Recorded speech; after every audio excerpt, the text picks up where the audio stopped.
Well, I never thought we would do a second video on this, but I just really wanted to make this quick video actually, because I just wanted to have a proper sit down really, just to talk to you guys. But then whilst I was doing that, you see I'm wearing the colour blue. That was Andy's favourite colour. And then also, I know I'm being a little bit cliche about this, but for my Twizzolo Designs project, I actually made this in memory of Andy. I wore it during the funeral. So yeah, the reason why I wanted to film this was because that I wanted to thank you guys. I really wanted to thank you. I mean, the support that everyone got and the loads of messages that I got as well, oh my gosh, very mind-blowing. And personally, I was really touched by a lot of them. And I was just overwhelmed. I wanted to really share my thoughts and feelings about what happened not long after Andy died. And the last video that I uploaded for the tribute video to Andy, that was filmed on the day after he sadly passed away. But I never really done a proper sit down video explaining what has happened in terms of how I went through and what I've learned, and then also what I want to do continuing on Andy's legacy. So when I found out Andy died, basically what happened was just after Christmas I received a phone call from Connor, who was told of Andy's death by Andy's wife Nicola. And when he told me that, I just was in shock and I broke down like a child. I really broke down. And I was really sad because it really hit me. And for the first few hours after learning about his death, I stared at my bedroom wall for 3 hours, not saying anything, not saying a word, and I just felt a bit lost. I really didn't know what to do. But yeah, I mean, that was really hard. And then also trying to be there for everybody, because I know that everyone was going through a really difficult time, and everyone just, yeah, I felt like everyone just needed support really, because I know that some people will be saddened by all of this. We in the YouTube community, we decided to do a special wake on Zoom, so we could talk about stories of Andy and what he's done for the community, and we've had a few giggles and a few tears as well. And it was just really hard to actually come by, but then also it was nice to have some laughs at the same time. And we also watched the funeral through viral webcam.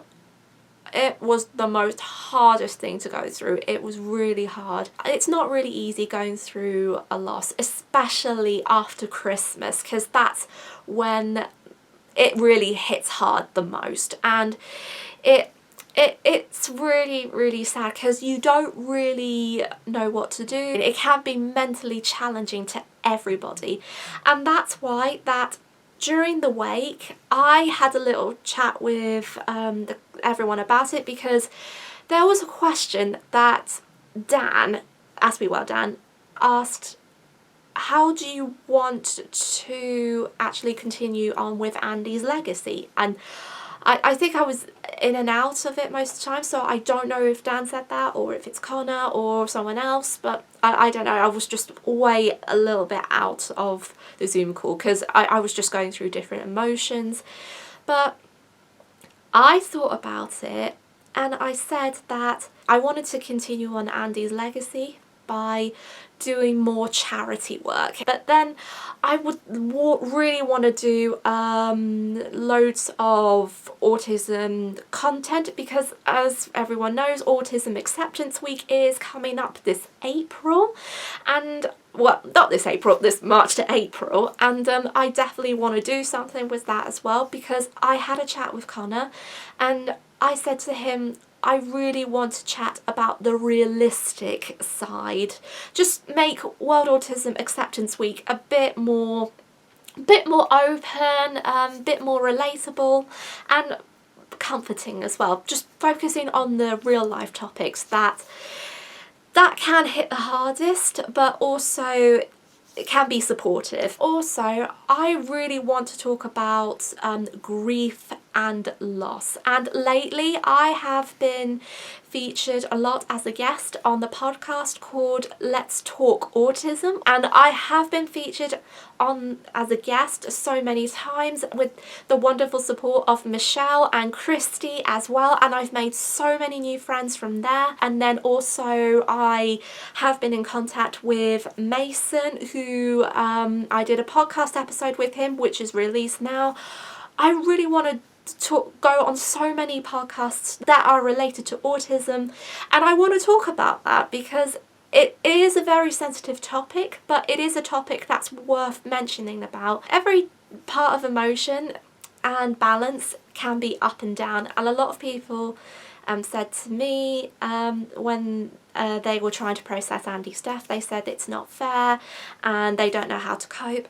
That is true, but the one thing we have to remember is that even though Andy's gone from our vision, he's not gone forever, and he'll always be with us. So his goodbye isn't a goodbye forever. It's just a see you soon for now.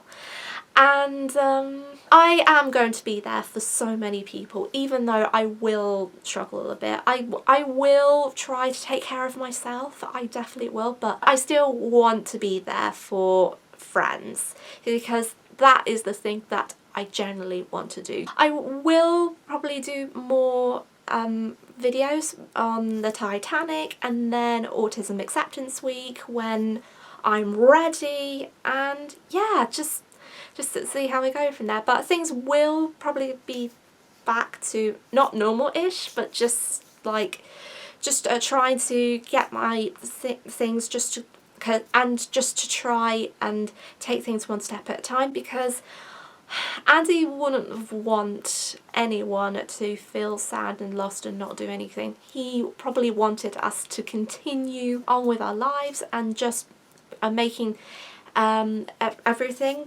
like, I'm just going to try hard to say this without even crying, and just trying to live life to the fullest. That's probably the worst to say. I don't know if they're the right words, but yeah, I just really wanted to like think of it this way. But it will take time. It will take time. And like I said, I'm always going to be here for everybody, no matter what.